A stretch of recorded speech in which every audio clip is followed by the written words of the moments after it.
Hello বন্ধুরা, তো তোমরা সবাই কেমন আছো? আশা করছি সবাই ভালোই আছো। তো আমার আজকের ভিডিওটা এই আমার মুরগির বাচ্চাগুলো নিয়ে। তো অবশ্যই আমার ভিডিওটা শুরু থেকে শেষ পর্যন্ত তোমরা সবাই দেখবে, কেউ ছেড়ে যাবে না। আর যারা নতুন আছে চ্যানেলে তারা অবশ্যই আমার চ্যানেলটাকে সাবস্ক্রাইব করবে, আর শেষ পর্যন্ত দেখার পর যদি আমার ভিডিওটা ভালো লাগে তাহলে অবশ্যই একটা লাইক করবে। তো আজকে কিন্তু আমার এই মুরগির বাচ্চাগুলোর কিন্তু বয়স 13 দিন হয়ে গেছে। তারা কিন্তু সুন্দর সুস্থ সবল আছে।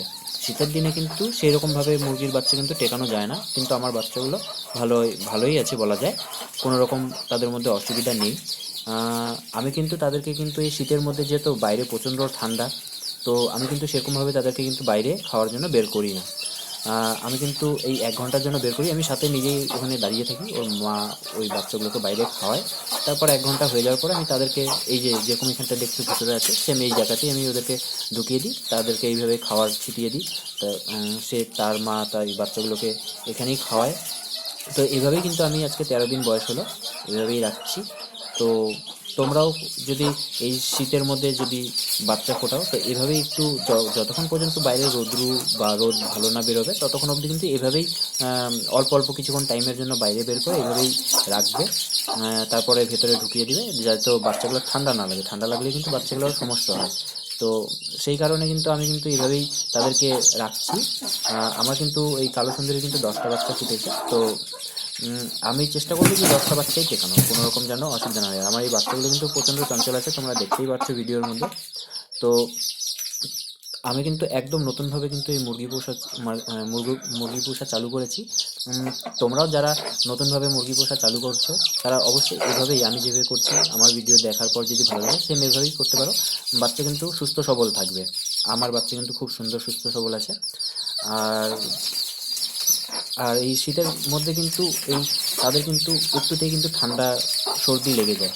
তো অবশ্যই ওই উম, বাইরে সেরকম একটা বের করবে না, আর বেশি জল খেতে দেবে না। ওই একদম টাইম বুঝে 3 ঘন্টা অন্তর অন্তর একটু করে জল দিবে। তারা একটু তুমি ওখানে তোমরা ওখানে সামনেই থাকবে, একটু জল খাওয়ার পরে ওখান থেকে জলের ওই পাত্রটা সরিয়ে নিবে। এইভাবেই কিন্তু মুরগির বাচ্চা সুন্দরভাবে টেকানো যায়।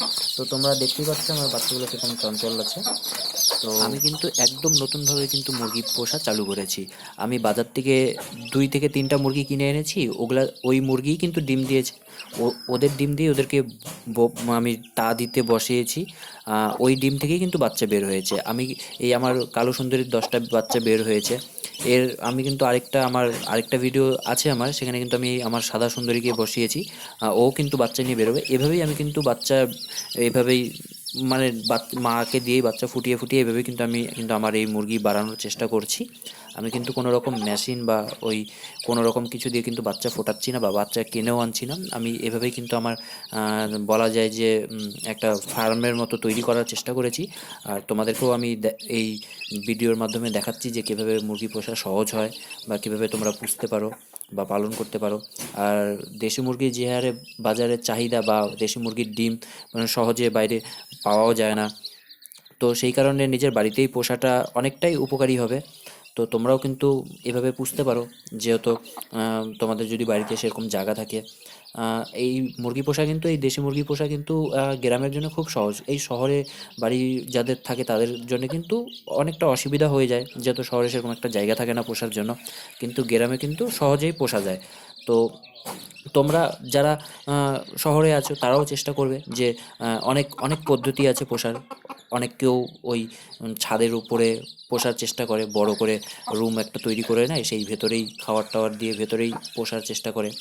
তো তোমরা কিন্তু এইভাবেই চেষ্টা করো। এই দেশি মুরগির কিন্তু বাজারে প্রচুর একটা চাহিদা।